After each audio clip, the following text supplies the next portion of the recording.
Hello, everyone. This is Amy Steele, and I am doing week 6 assignment, informative speech, and I have decided to do it on Walt Disney. Mainly because I love Disney movies. I I can sit and watch them all day. In fact, one of my first movies I remember watching was Snow White and the Seven Dwarfs. Everybody knows that Walt Disney created Walt Disney World, Disneyland, Epcot Center. They know he dealt with animation. He's made tons of movies, but a lot of people don't know how he got there and what led him to those decisions. So, I'm going to tell you all about that. He was born Walter Elias Disney in 1901 in Chicago. In 1906, him and his family, along with his brothers and his younger sister, moved to Marceline, Missouri.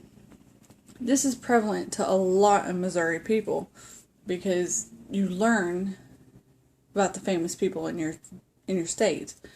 You have Mark Twain, you have Harry Truman, and then you have Walt Disney.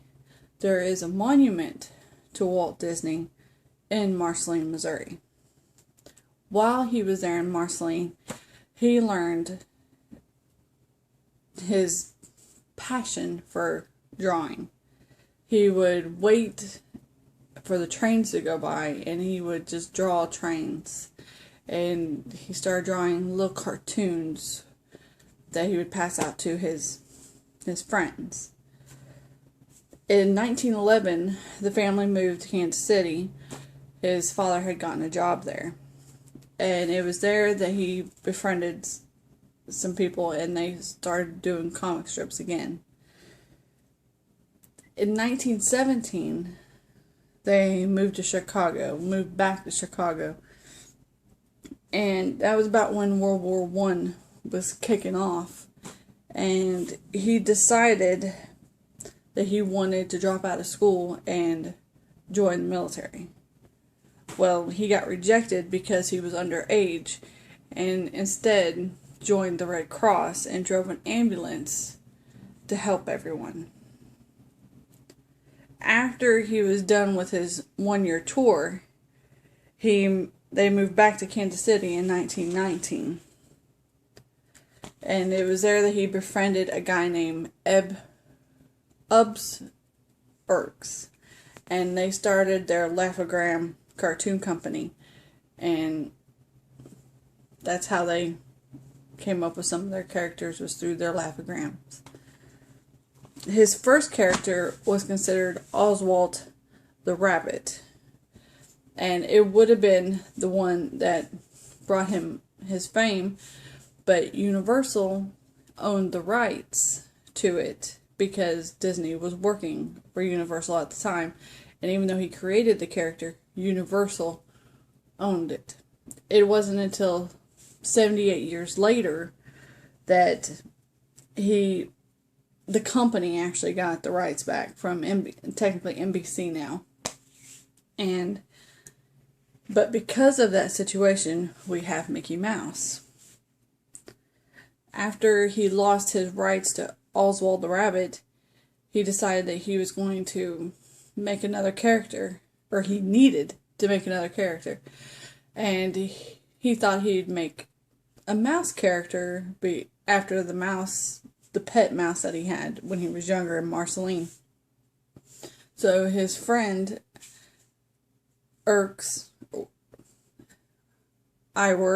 I don't even really know how to say it. He went and twerked with Mickey, and Disney, he's the one that provided the voice and the personality for Mickey.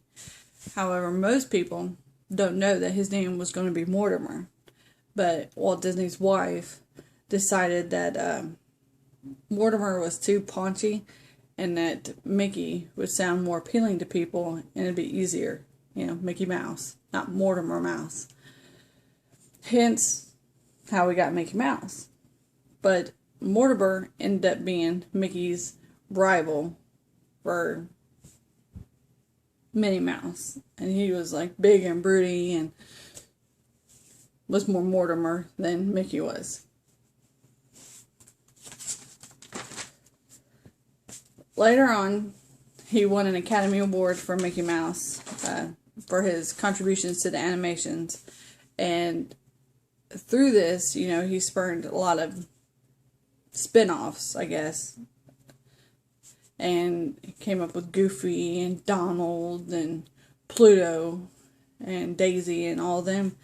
And Donald Duck ended up being his second most popular character. Him and Lillian went on to have 2 children. The first one she miscarried with. Well, technically she had 3 children, but the first one she miscarried.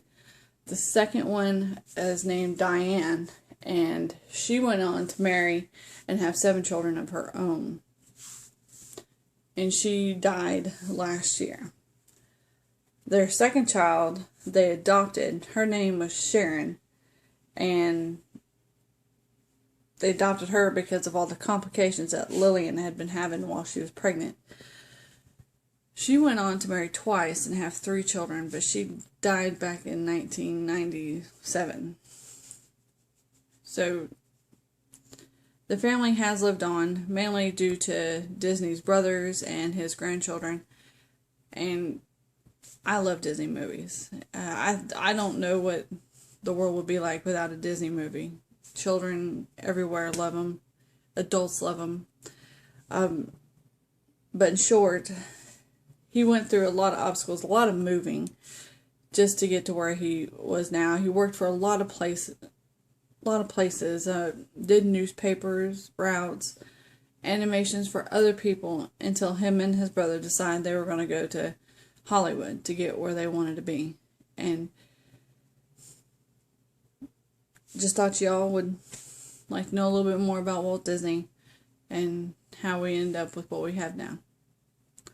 Thank you all. I hope you enjoyed the speech. I'm sure I could have done better. It's just hard to find someone that nobody knows anything about. Y'all have a good day.